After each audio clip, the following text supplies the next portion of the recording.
शत्रु को मूर्ख समझने वाला बहुत बड़ी मूर्खता करता है मूषक जी। आप मुझे मूर्ख पुकार रहे हैं प्रभु? कि खुला द्वार कोई मूर्खता नहीं, अन्य कोई दुष्ट बुद्धि ऐसी मूर्खता नहीं कर सकता। मुझे तो ये उस दुष्ट का षड्यंत्र प्रतीत हो रहा है मूषक जी। षड्यंत्र प्रभु? अर्थात संकट? हाँ मूषक जी, किंतु भयभीत मत होइए आप, क्योंकि भयभीत होना तो पराजय के द्वार खोलता है और हम यहाँ पर पराजित होने नहीं आए हैं। चलिए अब भीतर चलना होगा।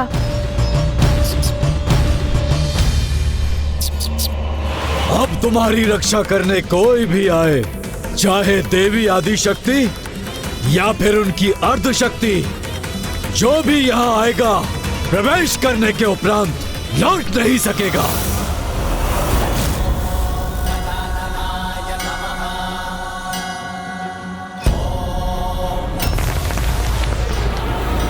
मुझे ऐसा आभास क्यों हो रहा है जैसे मेरे पीछे कुछ हो रहा हो।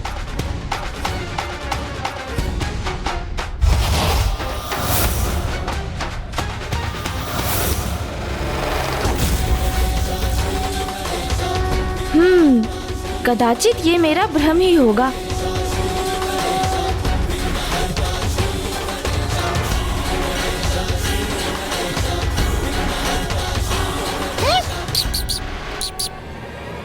बाहर निकलो अरुणासुर। मैं पार्वती नंदन श्री गणेश तुम्हें युद्ध के लिए चुनौती देता हूँ। आओ बाहर निकलो, युद्ध करो मुझसे। प्रभु ये क्या वास्तव में हम यहाँ युद्ध लड़ने ही आए हैं? प्रभु आपने तो कहा था यहाँ शक्ति नहीं युक्ति का प्रयोग करेंगे हम, फिर आप इस असुर को युद्ध की चुनौती क्यों दे रहे हैं प्रभु? चिंता मत कीजिए मूषक जी, बस आप तो देखते जाइए। यदि है इतना सामर्थ्य तो युद्ध करो मुझसे, प्रदर्शन करो अपने सामर्थ्य का। बाहर आओ।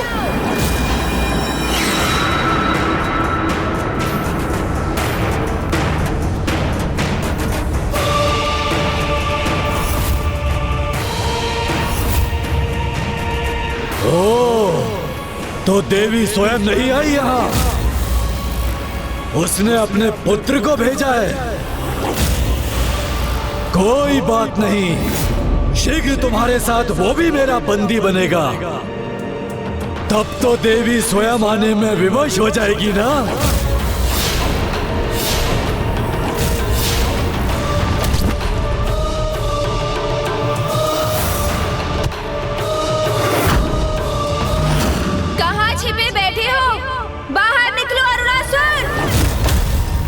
इतने ऊंचे स्वर में पुकारने का क्या लाभ? मुझसे युद्ध करोगे?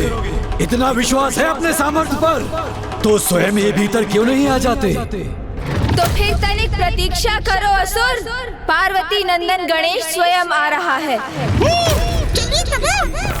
ज्ञान ब्रह्म प्रकाशकः।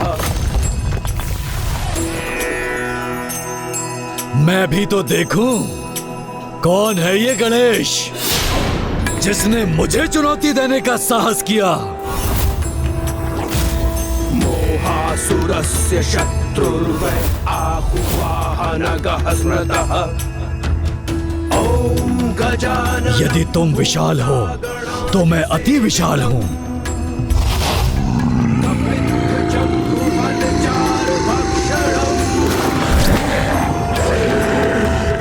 उमासुतं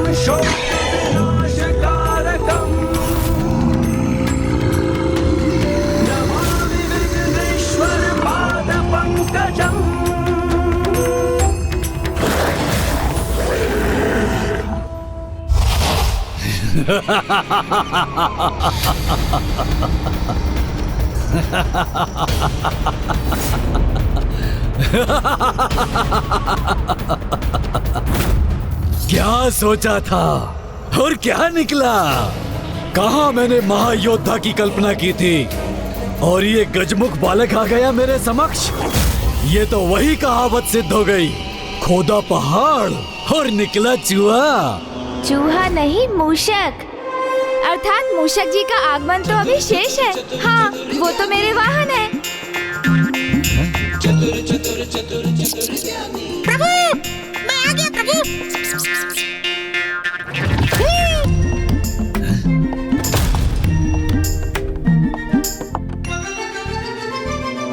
तुम्हारा तो आरंभ होते ही अंत हो जाता है। तुम्हारी माता को तनिक भी दया नहीं आई तुम्हारे ऊपर। तुम जैसे नन्हे बालक को मुझसे युद्ध करने के लिए भेज दिया। जीवित नहीं देखना चाहती क्या वो तुम्हें? किंतु आ ही गए हो तो आगे बढ़ो। मुझको युद्ध की चुनौती दी है ना तुमने। निकालो अपना अस्त्र और युद्ध करो मुझसे। अस्त्र? किंतु मैं तो कोई अस्त्र लेकर ही नहीं आया। तो फिर मुझसे युद्ध कैसे करोगे? चलो कोई बात नहीं, मैं ही अस्त्र प्रदान करूंगा तुम्हें। अर्थात आप इतने शक्तिशाली, शक्ति संपन्न, विशालकाय होने के पश्चात भी मेरे समान एक नन्हे बालक से युद्ध करेंगे?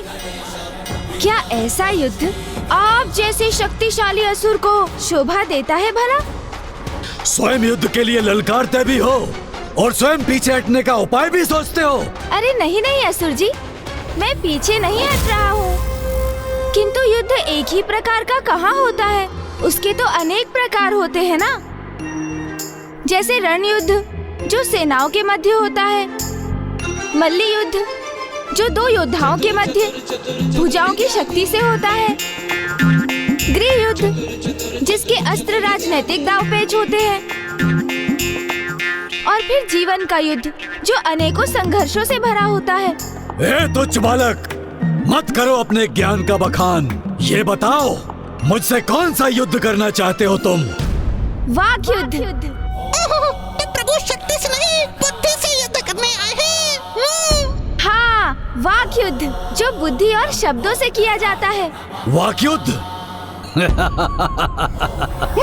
ये कहो ना, बाल क्रीड़ा करने आए हो यहाँ? अभी आपने ही तो कहा कि मैं मात्र एक बालक ही हूँ, तो मैं बालकों की ही तो क्रीड़ा करूँगा। किंतु मुझ जैसे महायोद्धा को बाल क्रीड़ा शोभा नहीं देती। ये क्रीड़ा नहीं करूँगा मैं। क्या महासुर जी आपको ये भय है कि वाक्य युद्ध में आप एक बालक से पराजित हो जाएंगे? कहीं ऐसा तो नहीं कि आप अल्प बुद्धि होने के साथ शब्दों के ज्ञान से भी वंचित हैं? मुझे अपनी कुशाग्र बुद्धि पर पूर्ण विश्वास है बालक। तो फिर वाक्य युद्ध से पीछे क्यों हट रहे हैं आप? आइए करते हैं ना वाक क्रीड़ा। तुच्छ बालक, यदि पराजित होने में इतनी ही रुचि है तुम्हें, तो आओ पूर्ण कर लो अपनी इच्छा। किंतु उसके पूर्व तुम्हें भी अपनी योग्यता सिद्ध करनी होगी, मुझे ढूंढकर। आपको ढूंढकर? किंतु आप तो मेरे समक्ष खड़े हैं ना महान असुर जी। सर्वप्रथम मुझे ढूंढकर तो दिखाओ और बताओ कहाँ हूँ मैं। वहाँ। नहीं बालक, मैं यहाँ हूँ। अब दो ही अवसर शेष हैं तुम्हारे पास, बताओ कहाँ हूँ मैं।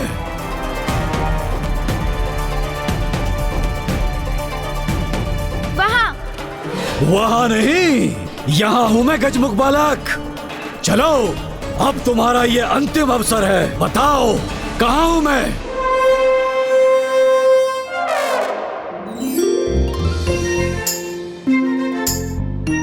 बहुत निपुण हैं आप छिपने में असुर जी। अच्छा तो कहो कहाँ हूँ मैं। आप तो ठीक मेरी दाईं ओर। बिल्कुल नहीं। अरे मेरा उत्तर तो पूर्ण होने दीजिए आप। मेरी ठीक दाहिनी ओर नहीं, अपितु मेरी बाईं ओर के मध्य में स्थित है। उस स्तंभ के निकट खड़े हैं आप। ये कैसे ज्ञात किया तुमने? आपका संपूर्ण ध्यान तो मुझ पर ही था ना, इसलिए मैं जहाँ देखता था आप वहाँ से हट जाते थे। किंतु मेरे मूषक जी का ध्यान आप पर था।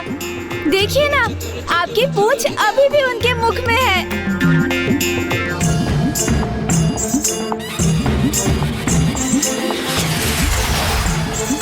चतुर गणेशा। कदाचित आप भूल गए महान असुर जी कि मूषक सूंघकर किसी भी वस्तु को ढूंढ निकालने में बहुत निपुण होते हैं। मूषक की सहायता लेने का लाभ तो हुआ है तुम्हें, किंतु मैं अब तुम्हें तुम्हारी क्रीड़ा में पराजित करूंगा, और वो भी तुम्हारे तुच्छ देवताओं के समक्ष।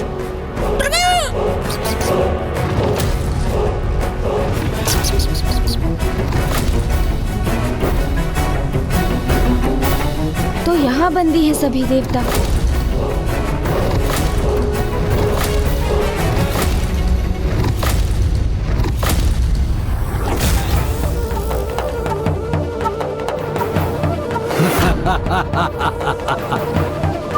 मुझे ज्ञात नहीं गणेश जी यहाँ क्यों पधारे हैं। कहीं स्वयं को वो किसी संकट में न डाल दे। हाँ इंद्रदेव, इस असुर की मृत्यु का उपाय तो किसी को भी ज्ञात नहीं, इसीलिए सरल नहीं होगा इसे पराजित करना।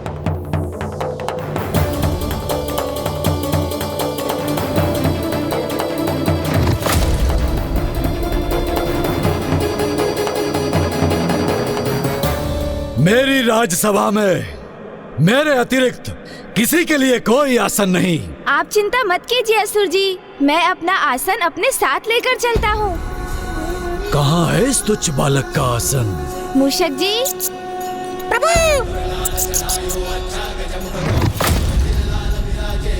विराजिए प्रभु।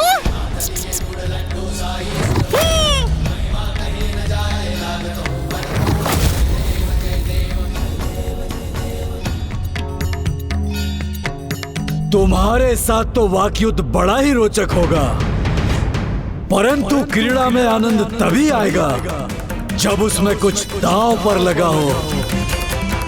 किंतु यदि तुम्हारी पराजय हुई तो संपूर्ण जीवन मेरा वाहन बनकर तुम्हें रहना होगा, क्योंकि सुना है गज पर आरूढ़ होने पर तो बहुत ही आनंद आता है।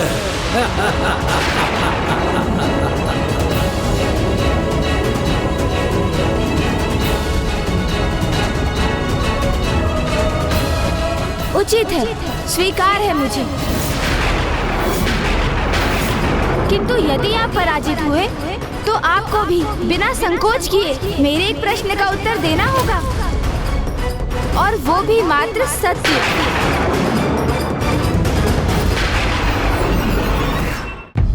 अरे अरे, आप तो पुनः संशय में चले गए। इतना विचलित मत होइए महान असुर जी, मैं आपसे अधिक कठिन प्रश्न नहीं पूछूंगा। मुझे स्वीकार है। गणेश जी स्वयं को संकट में क्यों डाल रहे हैं? प्रतीत होता है कि वो किसी योजना के साथ ही यहाँ आए हैं। तो महान असुर जी, क्रीड़ा आरंभ करने के पूर्व हमें उसके नियम स्थापित करने होंगे। हम एक साथ एक दूसरे से 3-3 प्रश्न पूछेंगे, जिनका उत्तर हमें मात्र 3 क्षणों में ही देना होगा, और जो उत्तर नहीं दे सकेगा वो पराजय स्वीकार करेगा। उचित है, किंतु मेरा भी एक नियम है, प्रश्न रोचक होने चाहिए। तो ये प्रश्न किस विषय पर होंगे, उसका चुनाव आप ही क्यों नहीं कर लेते असुर जी? हाँ? क्रीड़ा तुम्हारी है तो तुम ही विचार करो, मैं क्यों व्यर्थ में अपनी बुद्धि को कष्ट दूं? तो अब मुझे इसके समक्ष एक ऐसा विषय रखना होगा जिससे कि मैं युक्ति लगाकर इससे उस प्रश्न का उत्तर प्राप्त कर सकूं जो मुझे ज्ञात करना है। तो ठीक है, ज्ञान शास्त्र। अरे ज्ञान का नाम सुनते ही मुझे निद्रा का आभास होता है। फिर दर्शन शास्त्र। मेरा तो इतना ही दर्शन शास्त्र है कि मैं ही दर्शन हूँ और मैं ही शास्त्र हूँ, शेष सभी तुच्छ है। इसमें तो कोई प्रश्न ही नहीं उठता। बल। ये कैसा विषय है, जो मेरे मुख से निकल गया वही न्याय है। तो ठीक है, फिर राजनीति। बल पूर्वक राज करना ही मेरी नीति है। जो मेरे सम्मुख खड़ा होता है उसे बल पूर्वक नष्ट करना ही मेरी राजनीति है। नहीं नहीं, इसमें भी कोई प्रश्न उत्तर का स्थान नहीं। प्रतीत होता है असुरों को तो एक ही शब्द भाता है, बल। हाँ, ये रुचिकर हो सकता है, क्योंकि वैसे भी शीघ्र ही सर्वस्त्र मेरे ही बल की चर्चा होगी। उचित है फिर असुर जी, हम वाक युद्ध की क्रीड़ा आरंभ करते हैं। अब मैं सर्वप्रथम आपसे 3 प्रश्न पूछूंगा और आप बिना रुके उन तीनों प्रश्नों का उत्तर देंगे, और फिर आप 3 प्रश्न पूछेंगे जिसका उत्तर मैं दूंगा, और हमारी ये क्रीड़ा इसी क्रम में आगे चलेगी जब तक कि कोई उत्तर देने में चूक नहीं करता। उचित है, उचित है। तो समय व्यर्थ मत करो और आरंभ करो अपनी क्रीड़ा।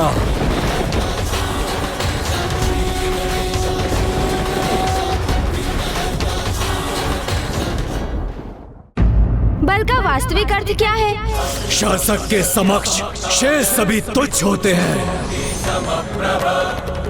सबसे महत्वपूर्ण बल क्या होता है? बाहुबल, जिससे संसार को अपने समक्ष झुकाया जा सके। जो सभी प्रकार के बल से परिपूर्ण है, उसे और क्या चाहिए? बल का प्रयोग कर बहुत कुछ प्राप्त करने की इच्छा, तभी वो अपने बल का उचित प्रयोग कर सकता है। आश्चर्य, इस असुर ने तो सभी प्रश्नों के उत्तर दे दिए। एक असुर अपनी असुरी बुद्धि से ऐसे ही अनर्थकारी उत्तर दे सकता है।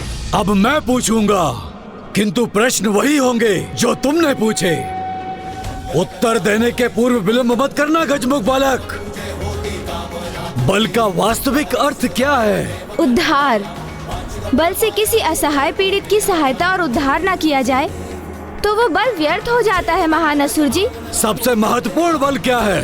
बुद्धि बल, जिससे संसार को झुकाने के स्थान पर उसके प्रभाव से संसार की भलाई का उपाय किया जा सकता है। जो सभी प्रकार के बल से परिपूर्ण होता है, उसे और क्या चाहिए? संतुष्टि, क्योंकि बलशाली होने पर भी असंतुष्ट रहने वालों का बल अंततः उन्हीं को क्षति पहुंचाता है। ये हैं इन प्रश्नों के उचित उत्तर।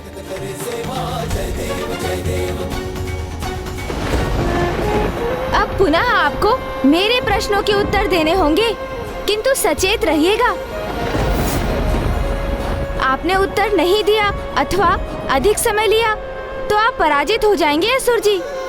तुच्छ बालक, मुझे कोई पराजित नहीं कर सकता, इसीलिए पूछो अपने प्रश्न। तो बताइए मुझे, जिनमें बल का अभाव है वो क्या है? अरे क्या है?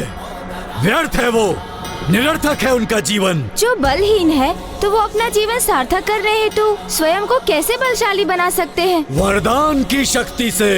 तो बताइए, आपको ब्रह्मदेव से क्या वरदान प्राप्त हुआ है?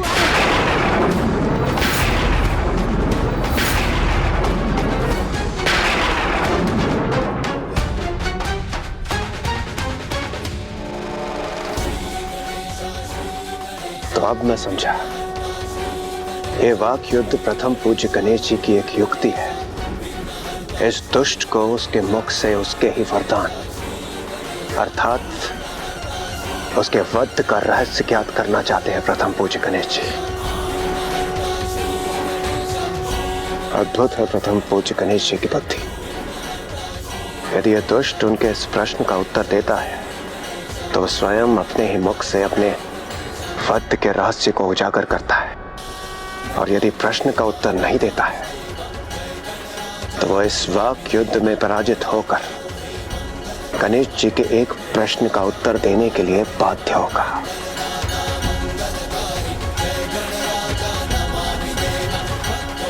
दोनों ही अवस्था में गणेश जी का यहाँ आने का प्रयोजन सिद्ध होगा, क्योंकि गणेश जी ने ऐसी ही अवस्था निर्धारित जो की है। गणेश जी की विलक्षण बुद्धि का सामना कहाँ कर पाएगा ये दुष्ट?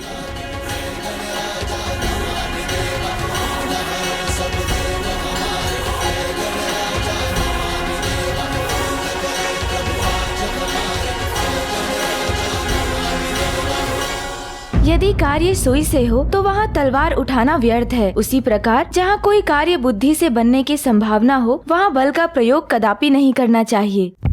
तो बताइए, आपको ब्रह्मदेव से क्या वरदान प्राप्त हुआ है? गुप्त वरदान। ब्रह्मदेव से गुप्त वरदान प्राप्त किया है मैंने, जिसका भेद मेरे मुख से कभी उजागर नहीं हो सकता, और ब्रह्मदेव भी मेरे वचन से बंधे होने के कारण इसकी चर्चा किसी से नहीं कर सकते। अपनी मृत्यु के भेद को छुपाए रखने में सफल होकर इस दुष्ट ने अपनी सुरक्षा सुनिश्चित कर। किंतु ये हुआ कैसे? बुद्धि का अभाव तो अहंकारी असुरों का स्वभाव होता है। तो फिर इस असुर में गणेश जी की युक्ति को असफल करने की बुद्धि कहां से उत्पन्न हो गई? क्या हुआ? स्तब्ध रह गए ना तुम तुच्छ गजमुख बालक? मेरे इस उत्तर की अपेक्षा नहीं थी ना तुम्हें? रहस्य है, अवश्य कोई रहस्य है, अन्य असुरों से इसके भिन्न होने के पीछे।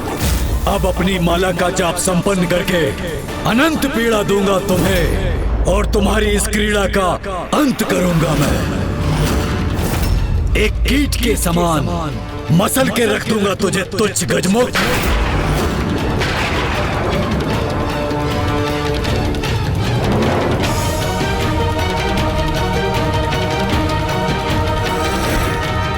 ओम भूर्भुवः स्वः तत्सवितुर्वरेण्यं भर्गो देवस्य धीमहि धियो यो न प्रचोदयात्। ओम। इस दुष्ट असुर से उत्पन्न सकारात्मक ऊर्जा प्रवाहित होकर मुझे प्रभावित कर रही है, किंतु कैसे संभव है ये? धियो यो न प्रचोदयात्। ओम भूर्भुवः स्वः तत्सवितुर्वरेण्यं भर्गो देवस्य धीमहि। ओह, अब मैं समझा, इसकी सकारात्मक ऊर्जा का कारण है।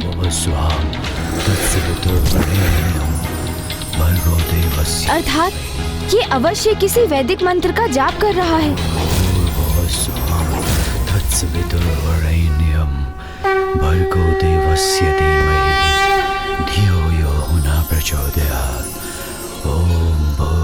ये तो गायत्री मंत्र है।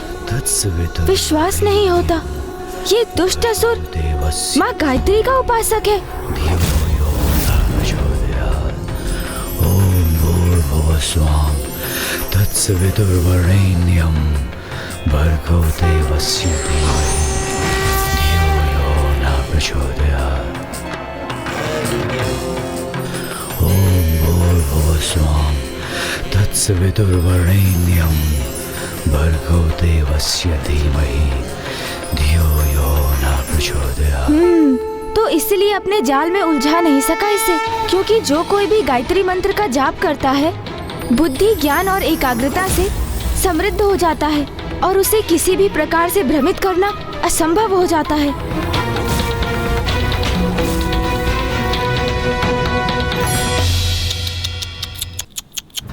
व्यर्थ हो गई न तुम्हारी योजना तुच्छ गजमुख। क्या सोचा था तुमने? तुम्हारे जैसे तुच्छ लघुकाय बालक के बिछाए जाल में फंस जाऊंगा मैं? भूल की है तुमने, बहुत बड़ी भूल। मुझ पर अपनी युक्ति का प्रयोग करने का दुस्साहस किया। ये गणेश जी ने स्वयं को किस संकट में डाल दिया? इस दुष्ट असुर से तो युद्ध का भी कोई लाभ नहीं, क्योंकि इसके अंत का रहस्य अभी तक किसी को ज्ञात नहीं। कैसी विडंबना है ये! एक और उधर दुर्गमासुर तामसिक माता को विवश कर रहा है। इस पापी ने गायत्री माँ की उपासना से स्वयं को सुरक्षित किया हुआ है। मुझे ही कोई उपाय करना होगा जिससे ये दुष्ट गायत्री माँ की उपासना से अपना मुख मोड़ ले। अन्यथा इसके वरदान का रहस्य यदि ज्ञात भी हो गया तो भी इसका वध करना अत्यंत कठिन हो जाएगा। ब्रह्मांड के सर्वाधिक शक्तिशाली, सर्वाधिक विराट असुर को संसार के सबसे छोटे तुच्छ गजमुख बालक ने मूर्ख बनाने का प्रयास किया। मैं इस दुस्साहस का भयंकर दंड दूंगा तुम्हें।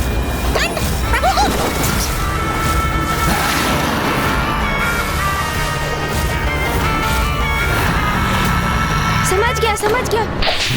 सर्वशक्तिशाली आप स्वयं को पुकारते अवश्य हैं सुर जी, किंतु आपको इसकी सत्यता पर संदेह है। क्या कहा तुमने?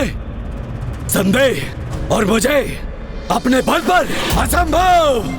अरे नहीं, संभव ही नहीं, सत्य है ये। आपको स्वयं पर ही विश्वास नहीं है और उसे मैं प्रमाणित भी कर सकता हूँ। शांत हो जाओ तुम। मुझे प्रमाण दोगे स्वयं के अविश्वास का? जो सत्य है उसे नकारने का क्या लाभ असुर जी? ये आपका स्वयं पर आपके विश्वास का ही तो परिणाम है, जिसके कारण आप माँ गायत्री की उपासना, उनका जाप करने पर विवश हैं। जाप नहीं, उपासना नहीं, मात्र अपनी माता का स्मरण कर उनकी स्मृति से प्रेरणा प्राप्त करने हेतु उनके दिए गए मंत्र का पाठ भर करता हूँ मैं। ओह, तो आपको ये भी ज्ञात नहीं कि जिस बल का बखान आप कर रहे हैं वो माता आदि शक्ति के गायत्री माता के स्वरूप के आशीष का ही परिणाम है, जो आपको उनकी उपासना से प्राप्त हुआ है। और मुझे तो गायत्री माता स्पष्ट दिखाई भी दे रही है। हाँ, आपको आशीष देते हुए। कहाँ है गायत्री माता?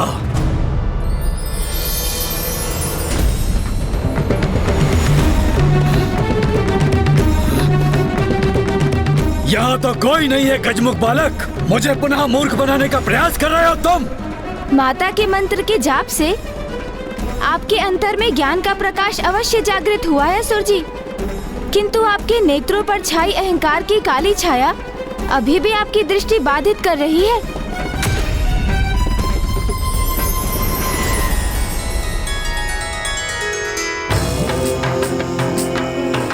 ओम भूर्भुवः स्वः तत्सवितुर्वरेण्यम्।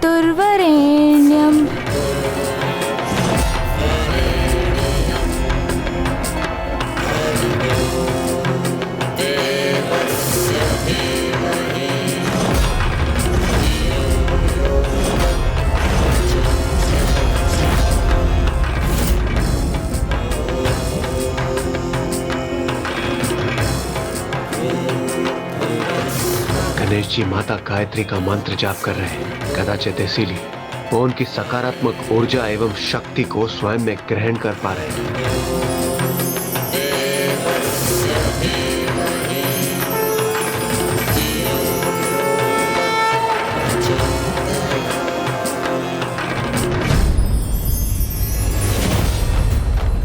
इसी मंत्र का जाप करते हैं ना आप असुर जी? वैदिक मंत्रों में सर्वोच्च है जिसका स्थान, सर्वाधिक है जिसकी महिमा, और जब भी आप इसका पाठ करते हैं तो आप ज्ञान के प्रकाश को पाने के सन्मार्ग पर चलने की प्रार्थना करते हैं। ये कैसा दोहरा आचरण है आपका असुर जी?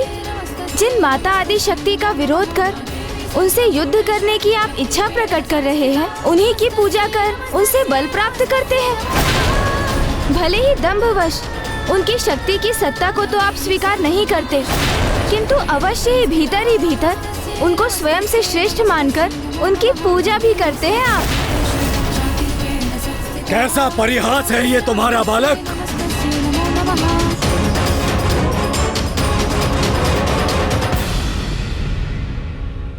किंतु यही अर्थ है इस मंत्र का, तो आज से रोक दूंगा इस जाप को। सर्वश्रेष्ठ हूं मैं, मुझे किसी की कोई उपासना करने की कोई आवश्यकता नहीं।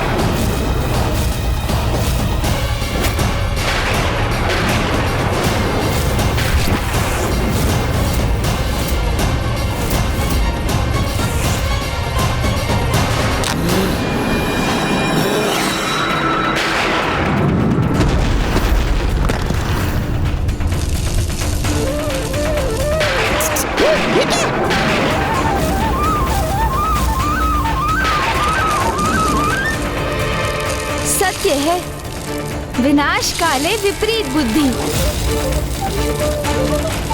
यह भी ज्ञात नहीं इस मूर्ख असुर को कि मंत्र के जाप से प्राप्त संपूर्ण शक्ति भक्त की जाप माला में ही संचित होती है।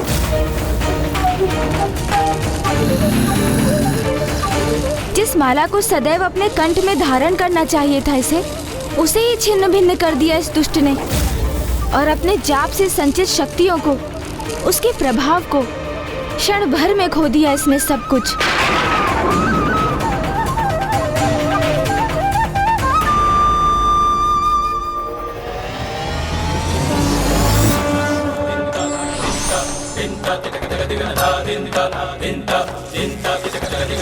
अब तक जो भी सकारात्मक ऊर्जा एवं शक्ति इसे प्राप्त थी, वो मंत्र जाप की माला तोड़कर खो दी इसने। इतना तुच्छ और लघु होकर भी मेरे बल पर संदेह करने का दुस्साहस कर रहे हो तुम? अब तुम्हें अपना आहार बनाकर अपने सर्वशक्तिशाली होने का प्रमाण दूंगा तुम्हें, और ये निरीह अशक्त देवता मुझे तुम्हारा आखेट कर देखकर विलक कर रह जाने के लिए विवश होंगे।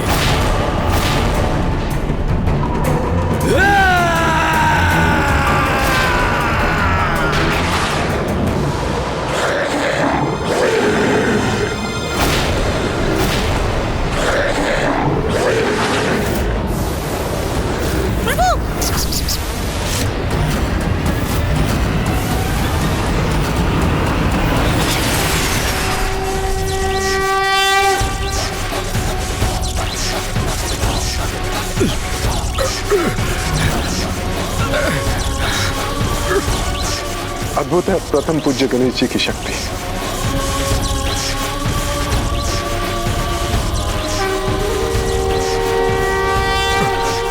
छोड़ दो मुझे गजमुख, छोड़ो मुझे। लो छोड़ दिया।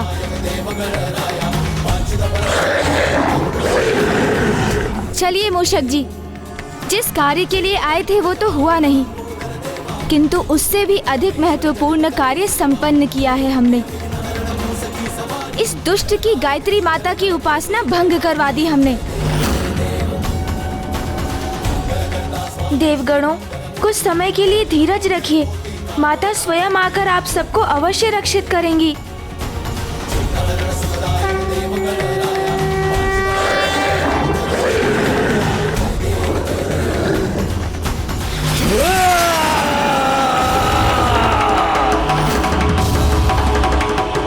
प्रस्थान कहाँ कर रहे हो गजमुख बालक? अभी ये क्रीड़ा शेष है, क्योंकि एक मच्छर अगर सिंह को डंक मारने में सफल हो जाए तो वो सिर नहीं हो जाता।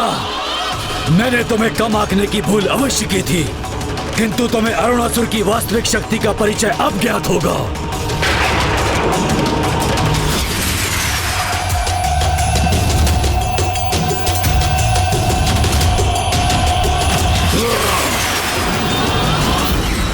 हट जाइए मेरे मार्ग से असुर जी, आपसे युद्ध करने नहीं आया मैं, क्योंकि जिस युद्ध के लिए आप इतने तत्पर हैं, वही आपके सर्वनाश का कारण बनेगा।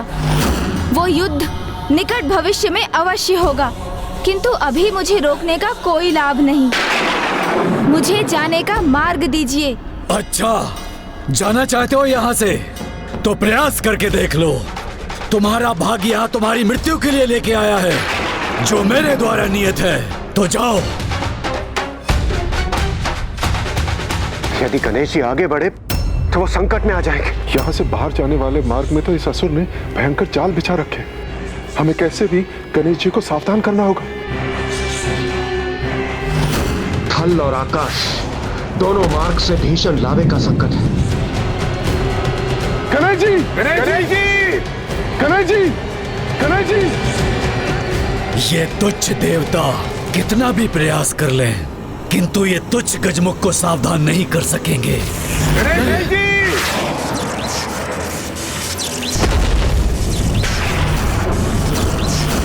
ये मूर्ख असुर कर क्या रहा है? अरे ये तो हमारे ही स्वर को बाधित करने का प्रयास कर रहा है। यहाँ से लौटने के पूर्व यदि मैं देवताओं को मुक्त करा सकता तो और अच्छा होता, किंतु यदि माँ ने मुझे इसका आदेश नहीं दिया था तो इसका यही अर्थ है कि ये शुभ कार्य उनके द्वारा ही होगा। वो स्वयं इस दुष्ट का वध कर देवताओं को मुक्त कराएंगी। इस प्रकार नहीं तो उस प्रकार ही सही, किंतु अंत तो तुम्हारा आज ही होकर रहेगा तुच्छ गजमुख। आकार ही कितना है तुम्हारा, इसलिए तुम अपनी मृत्यु के लिए उबलते लावा का चुनावरण करो अथवा धधकती अग्नि का।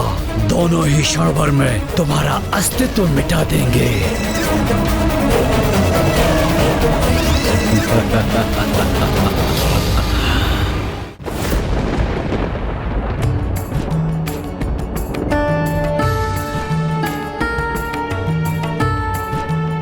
प्रथम पूज्य गणेश जी को वहाँ से लौटने में इतना विलंब क्यों हो रहा है माता? अवश्य लौटेगा पुत्र गणेश, और जो वचन दिया है उसे पूर्ण भी करेगा।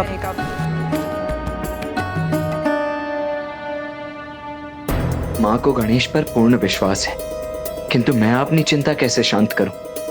कदाचित मुझे वहां जाकर देखना चाहिए कि कहीं अनुज गणेश किसी कठिनाई में तो नहीं। वाक युद्ध करते करते कहीं वहां वास्तविक युद्ध तो आरंभ नहीं हो गया।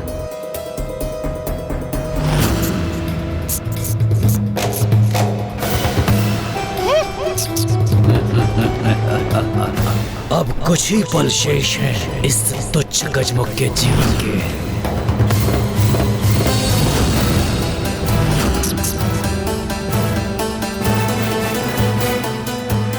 हाँ, एक पग और भरो गजमुख, तब मुझे आनंद आएगा।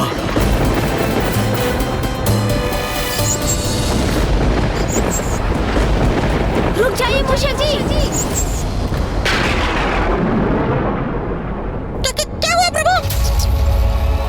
यहाँ इस दुष्ट का बिछाया हुआ भयंकर जाल है जो हमारे इन सीढ़ियों से नीचे उतरते ही हमारे लिए घोर संकट उत्पन्न करेगा। ये दृश्य तो मैंने आते समय ही देखा था। इसे तो ज्ञात हो गया कि इसका बाहर जाना यहाँ से तो असंभव है। तो अब जब उसे ज्ञात हो ही चुका है कि कैसे उसके साथ मैं एक मस्तिष्क परीक्षण क्रीड़ा करने वाला हूँ,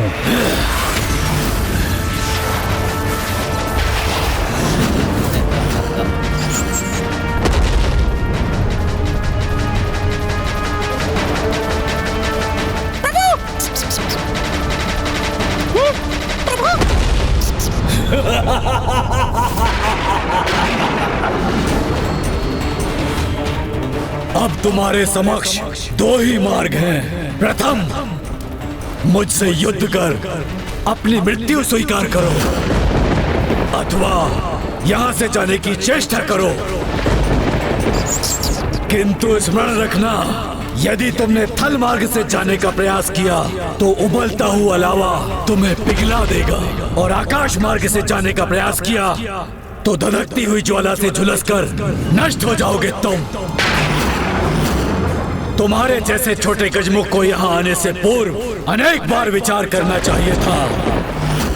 जब से मैं यहाँ आया हूँ, आप मुझे तुच्छ पुकारकर मुझे स्वयं से निम्न प्रमाणित करने की चेष्टा कर रहे हैं। अपने विशाल काय आकार को लेकर इतना अहंकार क्यों है आपको? आकार ही किसी के सामर्थ्य का सूचक क्यों है आपके लिए? उचित कहा प्रभु। हाँ, ये भी सत्य है कि कुछ स्थिति में आकार सर्वाधिक महत्वपूर्ण अवश्य हो जाता है, जैसे इस समय मेरे नहीं तुम्हारे इस साम्राज्य के लिए।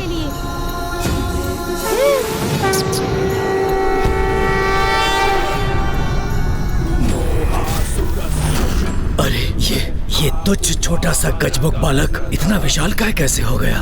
ओम गजाननं भूतागणाधिसेवितं। प्रभु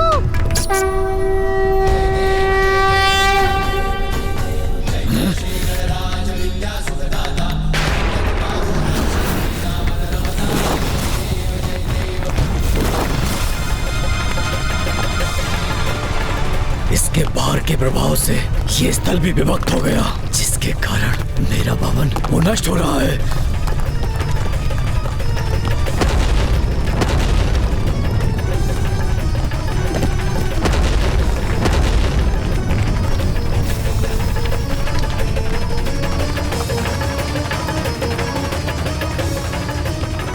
अंततः गणेश जी ने इस दुष्ट को अपनी वास्तविक शक्ति का परिचय दे ही दिया।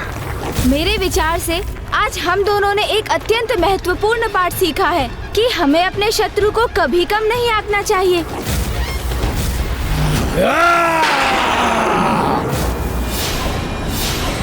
अरे तुच्छ देवताओं, तुम कहाँ मक्षिकाओं के समान उड़े जा रहे हो? तुम्हें तो कीट पतंगों के समान अपने पैरों में दबा के रखूंगा।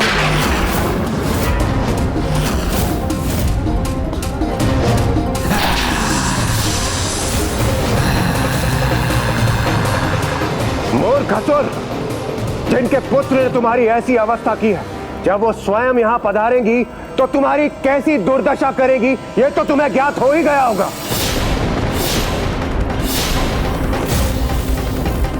ये सब क्या है गणेश?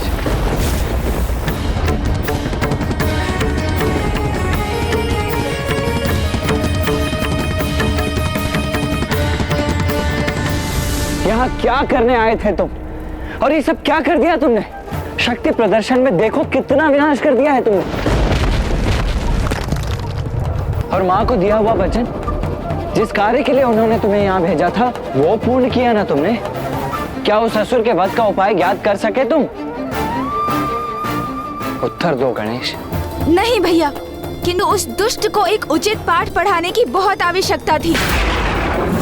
वो मेरी युक्ति में नहीं उलझा। किंतु आप चिंता ना करें, मैं वो भी अवश्य ज्ञात कर लूंगा भैया। किंतु अब उसकी मृत्यु के कारण को कैसे ज्ञात करेंगे हम, ये मेरी समझ के बाहर है गणेश। शत्रु किसी व्यवसाय में हो या फिर सगे संबंधियों के बीच, उसे छोटा अथवा निष्क्रिय समझने की भूल करना स्वयं के लिए संकट को निमंत्रण देने के समान है। मुझे खेद है भैया, मैं अरुणासुर को प्राप्त हुए उसके गुप्त वरदान के बारे में कुछ भी ज्ञात नहीं कर सका। मैं मेरी युक्ति में सफल नहीं हो सका। किंतु अब उसकी मृत्यु के कारण को कैसे ज्ञात करेंगे हम, ये मेरी समझ के बाहर है गणेश। जब ब्रह्मदेव ने उसे वो वरदान प्रदान किया तो उस समय उन दोनों के अतिरिक्त वहां और कोई नहीं था। तो उन दोनों के अतिरिक्त और किसे ज्ञात हो सकता है ये रहस्य? अब हम स्वयं तो अतीत में जाकर वो संवाद सुन नहीं सकते ना गणेश।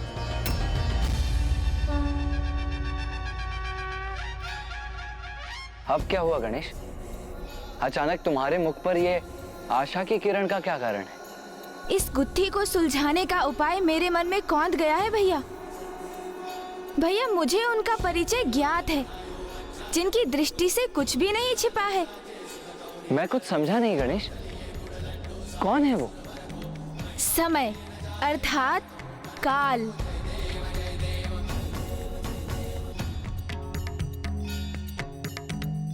काल को सब ज्ञात है, अर्थात माता कालरात्रि को सब ज्ञात है भैया। बीते समय में जाकर उस रहस्य को उद्घाटित करने में वो हमारी सहायता करेंगी।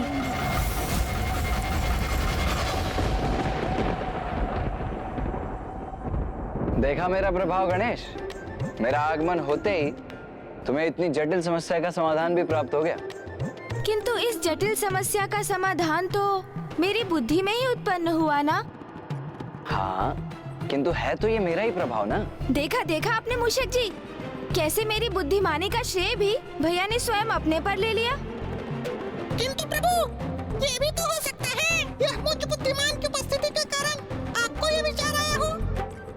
ओहो मूषक जी, आप भी ना। ये तो बिल्कुल उचित कहा आपने मूषक जी। धन्यवाद कार्तिकी जी, धन्यवाद। गणेश, हास परिहास में हमारा समय व्यर्थ करना उचित नहीं है। अब समाधान तो सूझ गया है, किंतु माता काल रात्रि को समय में पीछे जाकर हमें सब बताने के लिए कैसे मनाओगे?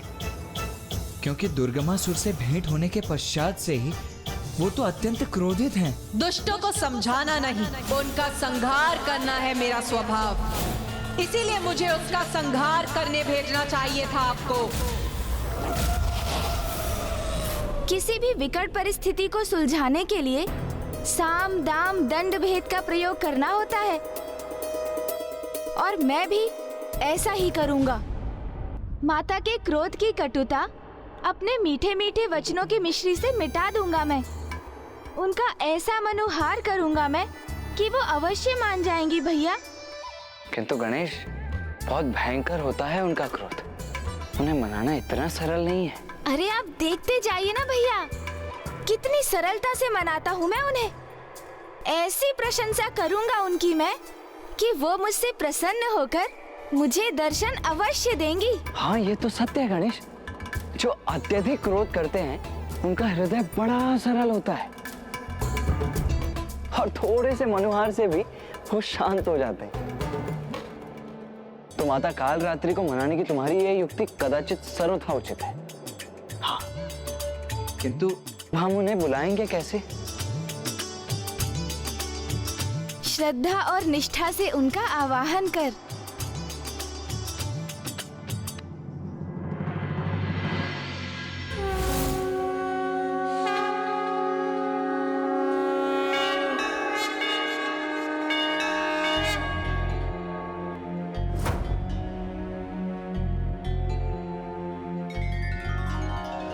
हिंकारात्रि श्रृंखराली च किं कल्याणी कलावती कालमाता कलिदर्पिणी समतिशकुपान्विता कामबीज जपान्दा कमबीज स्वरूपिणी कुमतिघ्नी कुलीनर्तिनाशिनी कुलकामिनी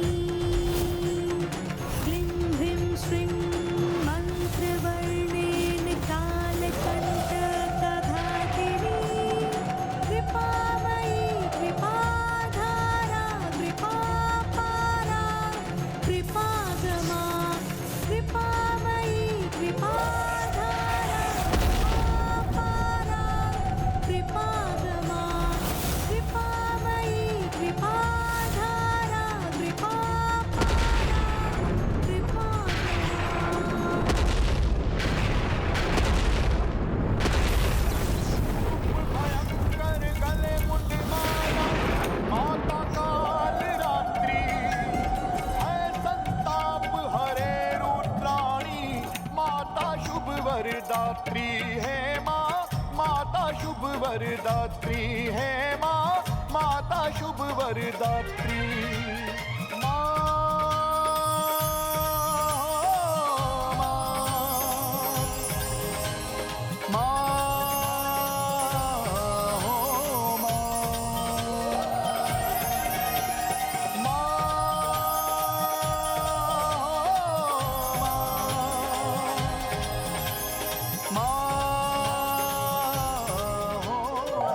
बताओ क्यों आवाहन किया मेरा?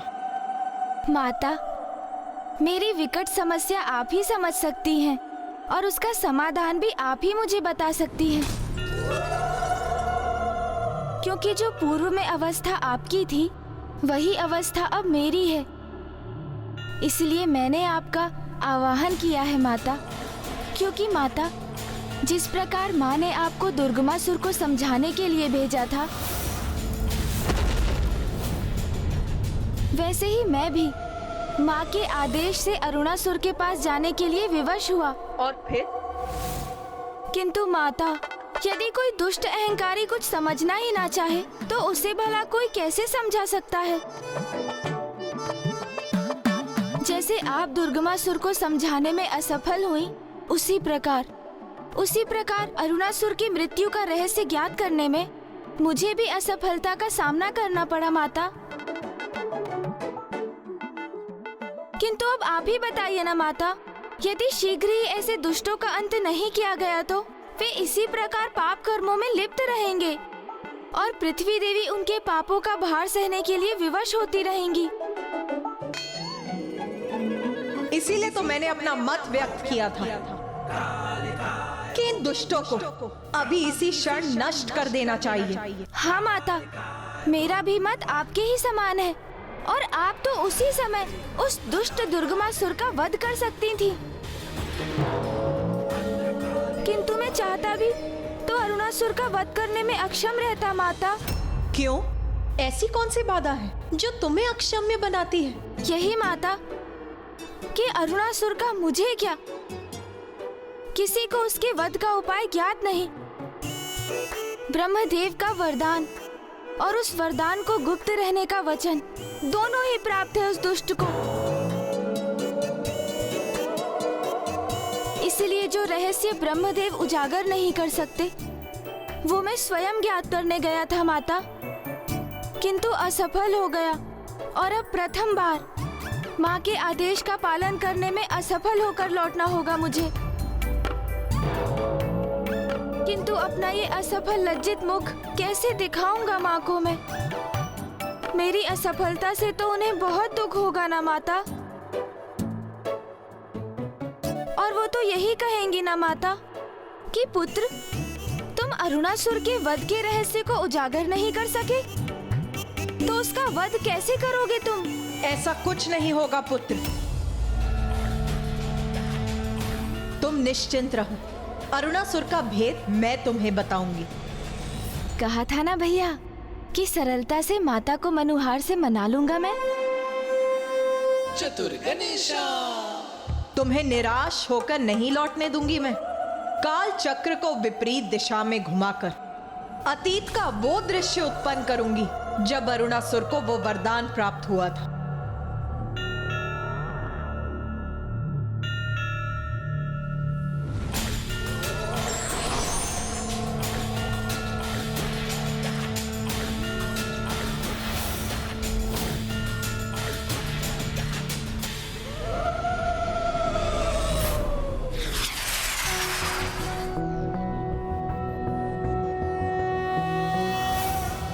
रक्ताब्धिपोतारुण पद्म संस्थानां पाशांकुशेष्वा सशरासि बाणं शूलं कपालं ददतिं कराब्जय रक्तां। भैया, मैंने कहा था ना, किसी भी समस्या को सुलझाने के लिए साम, दाम, दंड भेद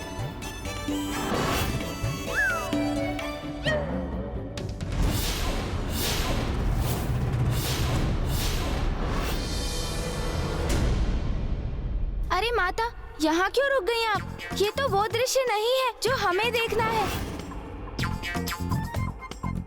आप अभी उचित दृश्य पर नहीं पहुंची हैं। विलंब मत करिए ना माता, समय चक्र को थोड़ा और घुमाइए ना। आपको स्मरण है ना, हमें तो वो दृश्य देखना है जिसमें ब्रह्मदेव ने अरुणासुर को वरदान दिया था।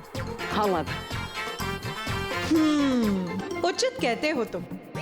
इसमें तो तुम और कुमार कार्तिकेय ही हैं। किंतु हम समय के इस बिंदु पर रुक ही गए, तो मुझे तुम्हारा वार्तालाप सुनने का मन हो रहा।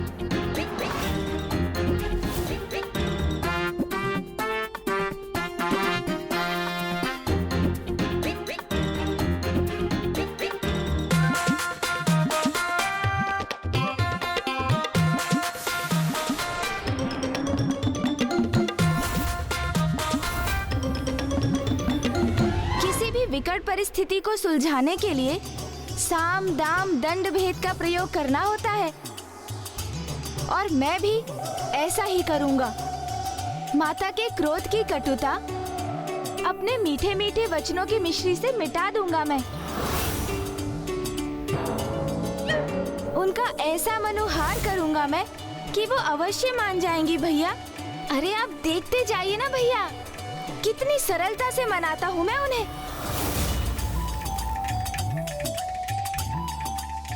ऐसी प्रशंसा करूंगा उनकी मैं कि वो मुझसे प्रसन्न होकर मुझे दर्शन अवश्य देंगी। जो अत्यधिक क्रोध करते हैं उनका हृदय बड़ा सरल होता है। तो माता काल रात्रि को मनाने की तुम्हारी यह युक्ति कदाचित सर्वथा उचित है।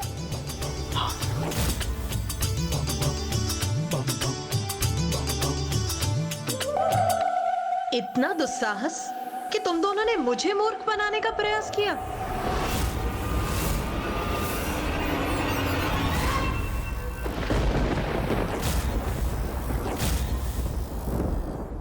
मुझे क्षमा कर दीजिए माता, मैंने तो ये शब्द बस भैया को समझाने के लिए बोले थे, और वास्तव में तो भैया ने ही मुझे ये शब्द बोलने के लिए प्रेरित किया था। नहीं माता, मैंने तो मात्र इसकी बात स्वीकार की है। ये भूल इसी की है माता, मेरी नहीं। आपका दोषी यही है।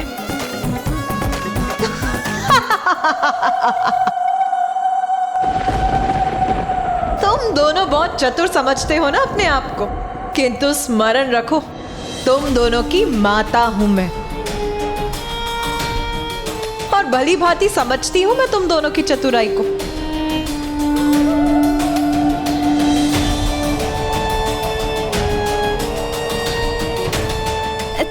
तो माता, आप मुझसे रुष्ट नहीं है, और आप हमें अतीत के उस पल में भी ले जाएंगी ना? हाँ पुत्र, क्योंकि तुमने मेरी स्तुति में जिस स्तोत्र का उच्चारण किया था, मैं उससे बहुत प्रभावित हूँ।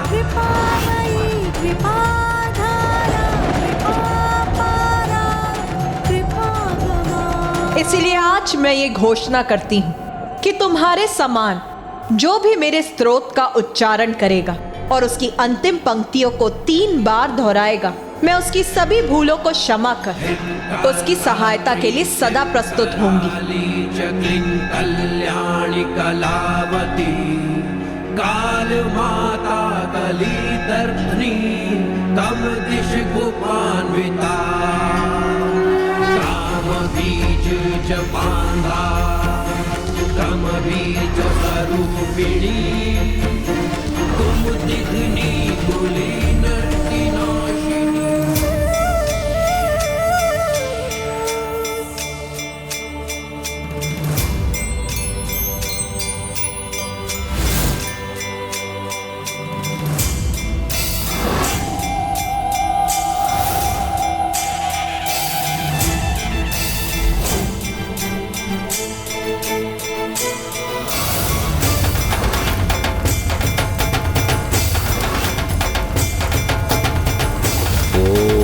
ब्रह्मदेवाय नमः। ओम ब्रह्मदेवाय नमः। ओम ब्रह्मदेवाय नमः। ओम ब्रह्मदेवाय नमः। ओम ब्रह्मदेवाय नमः। ओम ब्रह्मदेवाय नमः। अरुणासुर, उठो अरुणासुर, तुम्हारा तप सफल हुआ।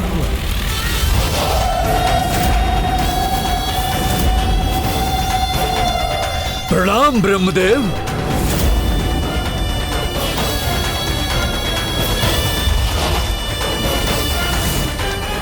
मैं अपना तप आपके चरणों में समर्पित करता हूं प्रभु।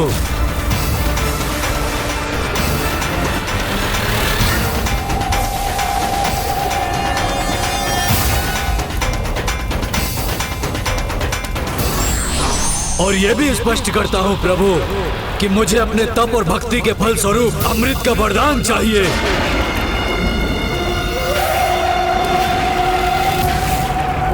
अरुणासुर, मैं तुम्हारे इस घोर तप से अत्यंत प्रसन्न हुआ, किंतु अमृत प्रदान करने में मैं असमर्थ हूं। प्रभु, इस तप की दीर्घ अवधि में अनेक कष्ट सहे हैं मैंने। प्रथम सहस्त्र 10 वर्ष मात्र वायु और सूखे पत्ते को ही आहार बनाया मैंने, और फिर 10 सहस्त्र वर्ष मैंने जल की बूंदों का ही पान किया प्रभु, और अंतिम 10 वर्ष मैंने कुछ भी ग्रहण नहीं किया प्रभु। और आप कह रहे हैं मुझे आप अमृत का वरदान नहीं दे सकते, तो फिर क्या लाभ हुआ इतने कठोर तप का प्रभु? बताइए प्रभु, बताइए, फिर क्या लाभ हुआ? अरुणासुर, मैं भी शक्ति के नियमों से बंधा हूं, और मृत्यु सृष्टि का अंतिम अटल सत्य है। अमृत तो मैं तो क्या, तुम्हें कोई भी प्रदान नहीं कर सकता। हाँ, तुम ये चुनाव अवश्य कर सकते हो कि किसके द्वारा तुम्हारी मृत्यु असंभव है और किसके हाथों से तुम्हारी मृत्यु संभव हो सकती है। ये वरदान मैं अवश्य दे सकता हूँ। अच्छा, यदि आप अपने भक्त के लिए इतना ही कर सकते हैं तो फिर यही उचित है, किंतु मेरी एक अवस्था है। वचन दीजिए मुझे कि आप मेरे वरदान को गुप्त रखेंगे, उसका रहस्य किसी भी परिस्थिति में किसी के समक्ष उजागर नहीं करेंगे।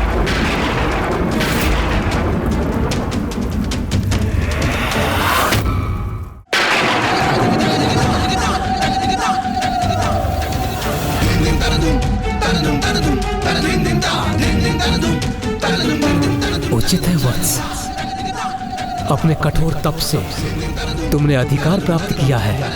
मैं तुम्हें वचन देता हूँ, मैं तुम्हारे वरदान के विषय में कभी भी किसी से कुछ नहीं कहूंगा।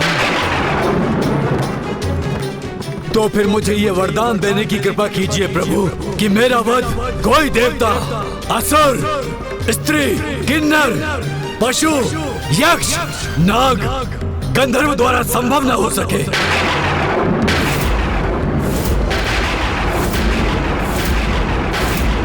ऐसा कोई जीव भी मेरा संहार न कर सके जिसके 2 अथवा 4 पांव हो।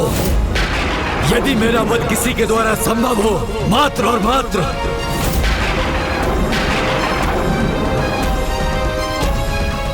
6 पांव वाली तुच्छ रानी कीट ही कर सके, जिसका स्वर ब्रह्मांड की गूंज के समान हो।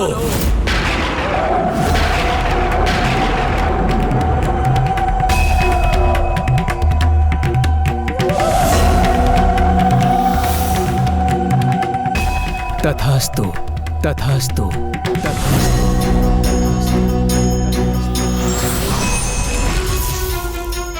छह पांव वाली तुच्छ रानी कीट ही कर सके, जिसका स्वर ब्रह्मांड की गूंज के समान हो।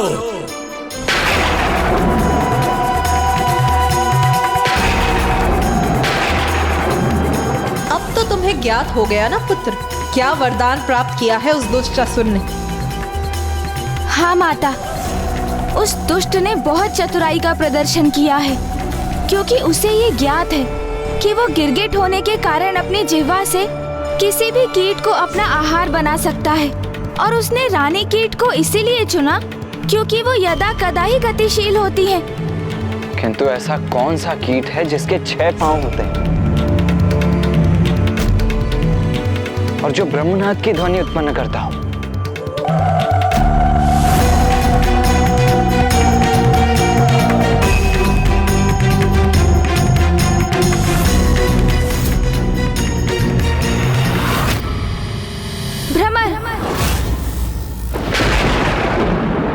भ्रमर है वो कीट। तो वो दुष्ट ने एक रानी भ्रमरी के द्वारा अपनी मृत्यु का वरदान प्राप्त किया है। किंतु एक नन्ही सी भ्रमरी एक विशालकाय असुर का अंत कैसे कर सकती है? और वो भी एक ऐसे असुर को एक भ्रमरी कोई क्षति कैसे पहुंचा सकती है जो भांति भांति के कीटों को अपना आहार बनाकर ही अपना उदर भरता हो, जो अपनी जीभा मात्र से ही किसी भी कीट का अंत कर देता हो।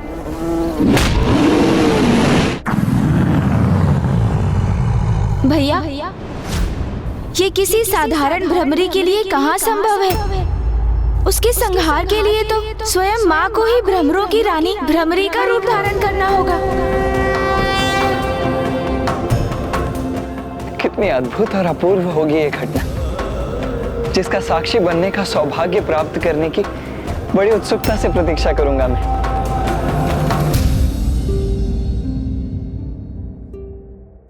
क्या हुआ पुत्र गणेश? अब तो तुम्हें उस दुष्ट के वध करने का उपाय ज्ञात हो गया है। अब क्यों चिंतित हो तुम?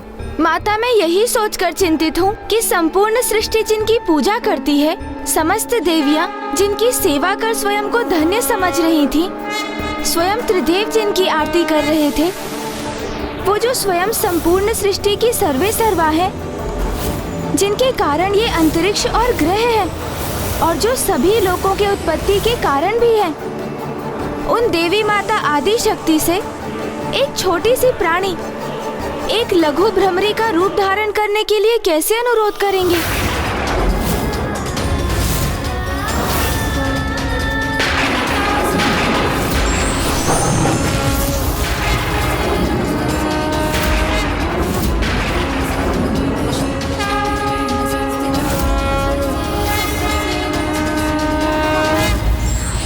अधर्मी अपने बचाव के लिए कोई भी युक्ति लगा ले, किंतु ईश्वर उसके पतन का कोई ना कोई मार्ग अवश्य ही चुनकर रखते हैं।